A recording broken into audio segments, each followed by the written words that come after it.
It's my pleasure to be here with Elon Musk. Jane provided, I thought, a great introduction, but I just wanted to add one more thing before we get to questions. When Elon was 23, he got out of college. He went to San Francisco, the Bay Area, with a car, a computer, and $2,000. I think that's right. And he started a company called Zip2. It was sort of like what the early Yahoo was. It was an online directory. 4 years later, when he was about my age, he sold the company for just over $300 million to Compaq. And I bring this up not because it was the largest internet company acquisition at the time, but because he's done so much stuff since then that nobody even remembers this, this initial success. True, Zip2 doesn't get much play. So I'm going to ask him some questions. We're going to go through. He's got, as Jane said, 3 mind-blowing companies. And then hopefully we'll have some time for you all to ask him some questions. So start thinking, and we'll get to those. So I'm going to put up something that probably looks familiar to most people here. This is the homepage of PayPal in 2000. Elon was a co-founder, and the company was sold to eBay in 2002 for $1.5 billion. And we all know what PayPal is today, but I was hoping you could sort of share with us kind of what your vision was from the beginning. Well, it certainly evolved over time. Initially, after selling Zip2, I wanted to do something more on the internet, and it seemed to me that there hadn't been all that much innovation in the financial sector. And given that money is kind of just an entry in a database, and it was low bandwidth, so it didn't require some big infrastructural upgrade to the internet, it seemed it should lend itself to innovation. So I try to think of what could be, what was something compelling that could be done. And I thought, well, if we can combine all types of financial services in one, so you could have like mortgages, like basically all your entire financial relationship seamlessly integrated together in one place online, that would be cool. And then there was a little feature that just seemed like an obvious feature, which was the ability to transfer money from one person to another by entering a unique identifier like an email address. That was like just a sort of a little feature, but then whenever we demonstrate the product, people wouldn't get excited about the consolidated financial services, but they would get excited about emailing money. So we started focusing our energy on that, and that really ended up being the big driver of growth.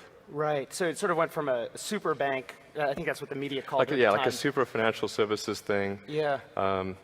To really narrowly focusing on email payments. But although I should point out that actually a lot of people aren't aware that a lot of the success of PayPal is due to the underlying financial services that are there, such as the money market fund, which is one of the highest yielding, in fact, I think the highest yielding in the country, and the fact that there's a PayPal debit card, which operates off the MasterCard system, so you can buy things, buy things in the real world, and get cash from an ATM that directly taps into your PayPal account. Those are actually very important to the PayPal business model. Right. So you were CEO of the company for most of 2000, I think, and you went... And 99, yeah. And 99. So like 2 years, basically. PayPal merged, sorry, Elon's company merged with another company. Cool, yeah. It became PayPal. Right. He was running the company.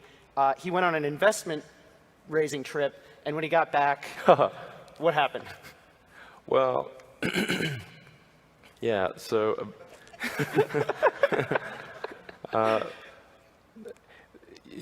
I think it's not a good idea to leave the office when there are like a lot of major things underway which are causing people a great deal of stress. Yeah.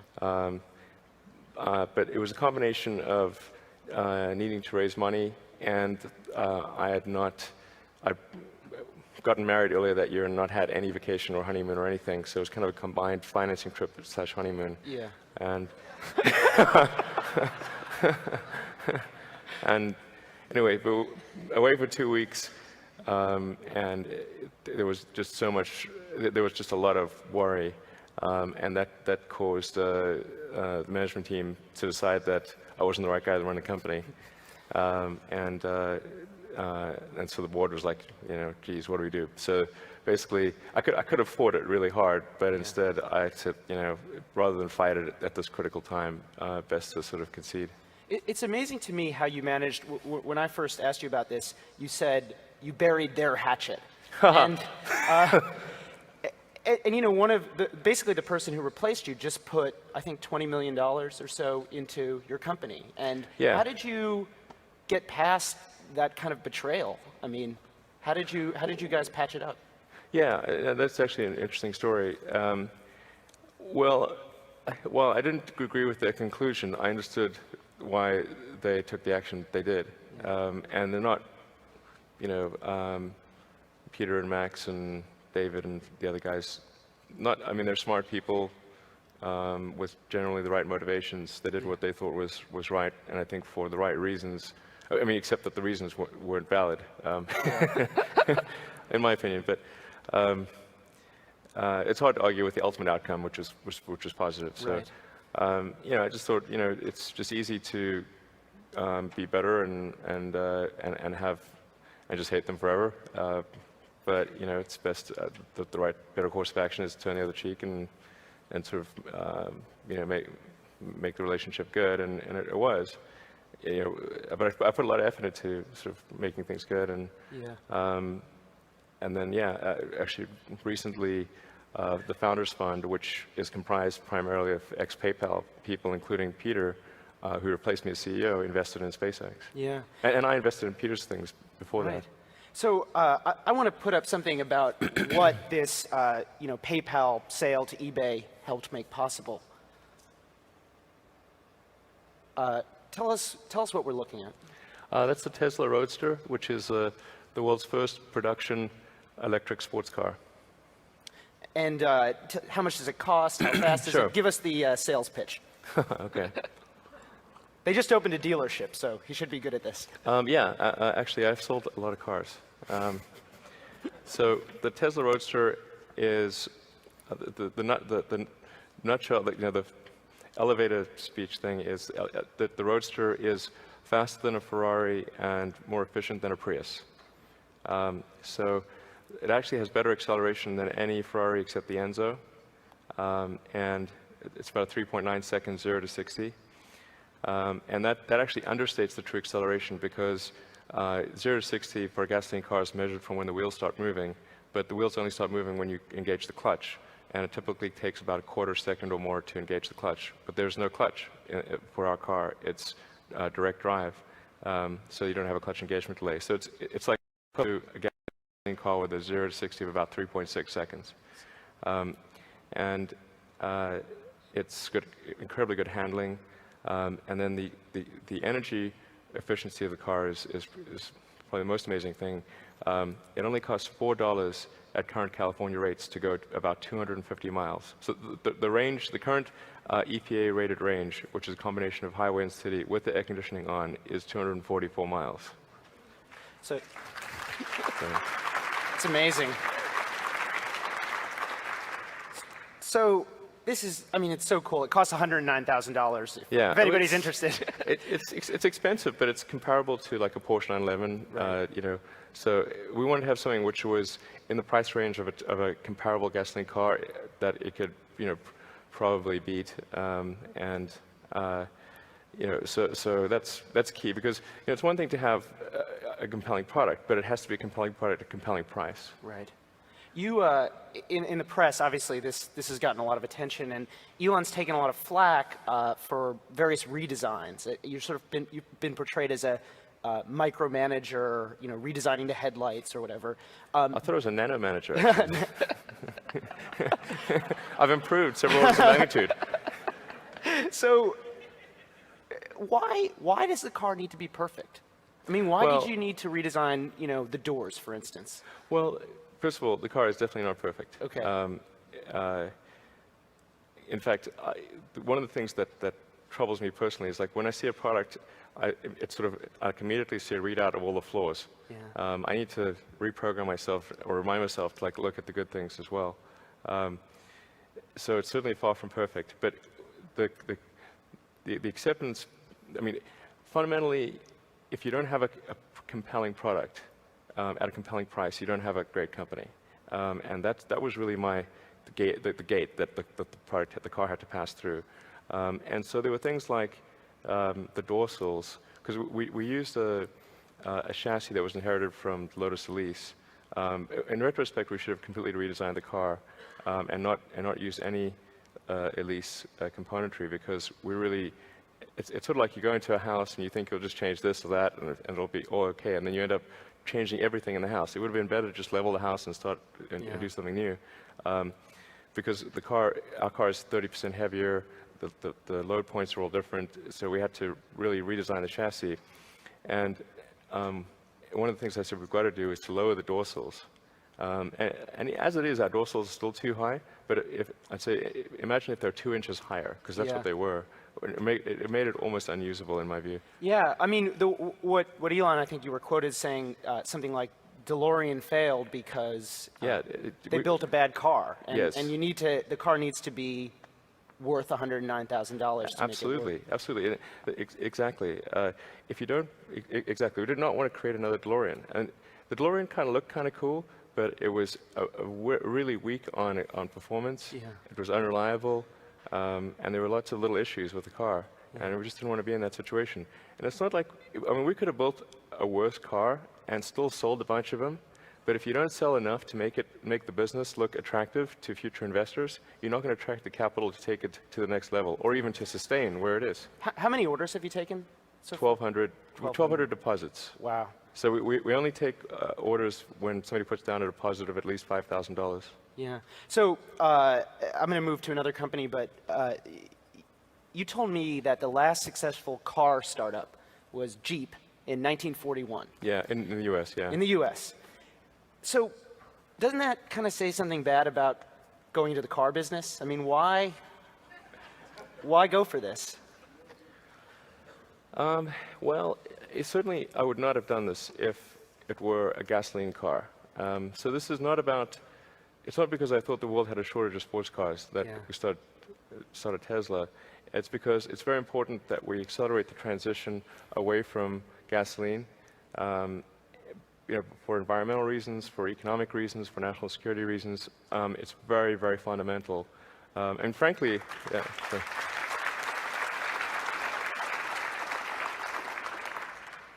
So even if you don't believe in the environmental reasons, even if you don't believe in the national security reasons, it's obviously gasoline, oil is not a renewable resource. And sooner or later, the economic issues are going to cause a collapse of the economy, literally a collapse of the economy, if we don't find an alternative, because you'll be paying $20, $30, $40 for gasoline, and the stuff's going to get, it's going to start approaching the price of gold. I mean, it's going to be crazy. So we got to find a renewable alternative, and the good that Tesla is doing is not just Tesla's what Tesla is itself. It's the example that Tesla sets for the rest of the industry. In fact, people have probably seen the announcement for the Chevy Volt. Well, Bob Lutz is the champion of the Chevy Volt, and he credits Tesla with starting getting the Chevy Volt started, because when we unveiled our Tesla Roadster a couple of years ago, and he saw the press release, he took the Tesla press release, went to his development guys and said, if a little company in California can do this, why can't we? Yeah. And that's what prompted the Chevy Volt. Yeah. Well, let's talk about how we power these things. That's a picture of the workshop or just south of San Francisco, right? And then this is another company that Elon, this is probably the one that you're maybe least involved with on a day-to-day basis, but it's Solar City. And sort of the elevator pitch for this one is, as you've told it to me before, is, you're going to do for solar power what Dell did for computers, which I think is such a nice way of putting it. And I was hoping you could just unpack that for us a little bit. Certainly. Well, Dell doesn't make the CPU or the hard drive or the memory, but they put it all together, and they manage the relationship with the end customer. They manage the service and all that. And that's a very important element, because if you had to go to Intel and buy your CPU and somewhere else and buy your hard drive and put that all together, very few people would have computers. Yeah. So Solar City is about packaging that all, making it really easy to use. Just basically make one call. It's just seamless and painless. And then they also have a lot of innovation on the financing front. So they did a $300 million debt facility with Morgan Stanley that allows the end consumer to sign up for solar power, put no money down, and your utility bill decreases. So it's a complete no-brainer. Now, it doesn't work for every house because your house has to be, south-facing, have a south-facing roof and be of sufficient size, and you have to be in an area where electricity is not super cheap. Yeah.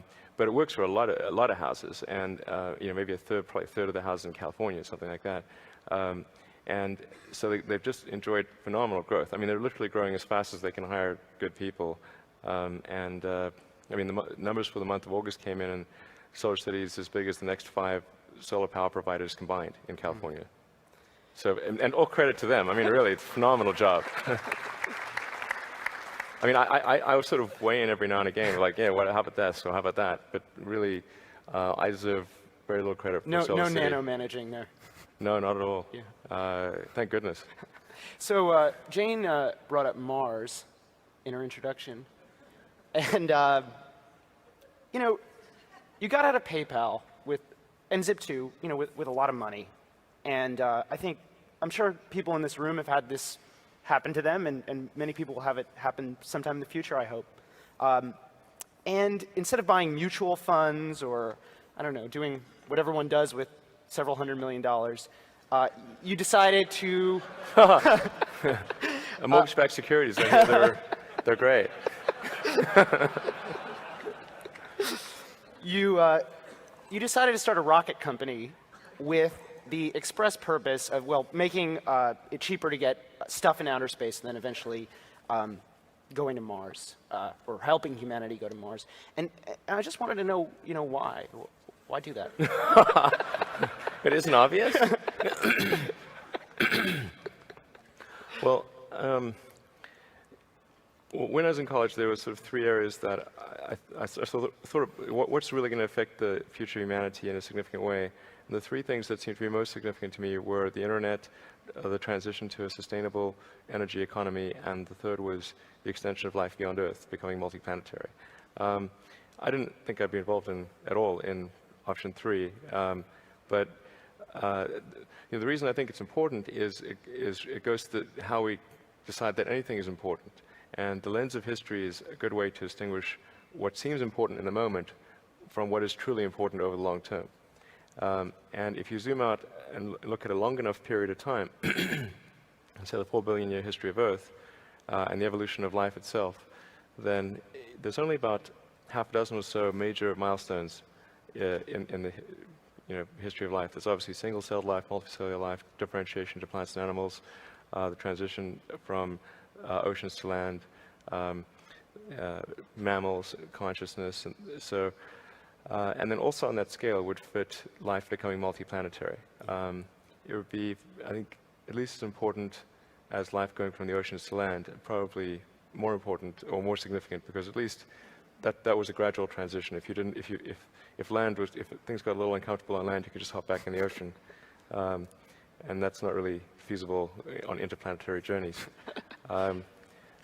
So, here we are. It's sort of the first time in the 4 billion year history of Earth that life has been able to go beyond Earth, and that window may be open for a long time, and I'm optimistic that, I hope it will, and I'm actually fairly optimistic about the future of Earth.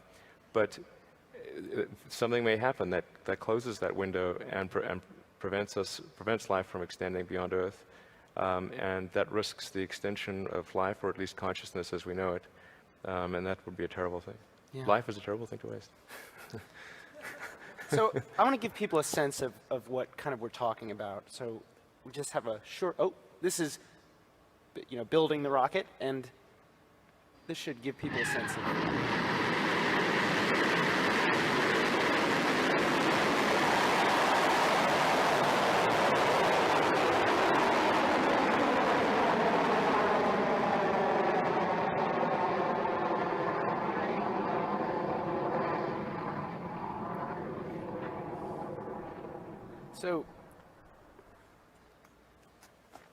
So that's your rocket, and that launched. Yeah. that launched. What, about three weeks ago or 4 weeks ago? Yeah. And we'll get to what happened, but I just want to ask you. I mean, watching that, and when you watched that for the first time, your first rocket went in 2005, I believe, or right. I mean, how did you feel when $100 million years of work, and you're shooting something in the air. I mean, it must have been amazing. Yeah, it's pretty nerve-wracking, that's for sure. The pucker factor on launch day is very high. So no, something. Well, yeah. I mean, I'm actually, should be said, I'm actually kind of like a physics guy. I mean, I'm like an engineer really, and I do kind of the business stuff because you kind of have to do the business stuff, or if you don't do the business stuff, somebody else is going to do it for you, and then you could be in trouble. I'm actually the chief designer of the rocket. I mean, I could tell you, I could redraw that rocket without the benefit of blueprints for the most part. Yeah. So it's sort of like seeing my baby go up there, and it's pretty scary. Yeah. So there have been 3 flights so far, and each one has obviously the goal is to get into orbit. Each one has sort of not made it. How did you deal with the? Well, we got to space. Okay, you got to space, but it Yeah. didn't. You didn't get where you wanted to go. Not all the way. Sorry. Well, So, but you didn't necessarily go all the way on the first few dates. SpaceX has. Got to work your way up there.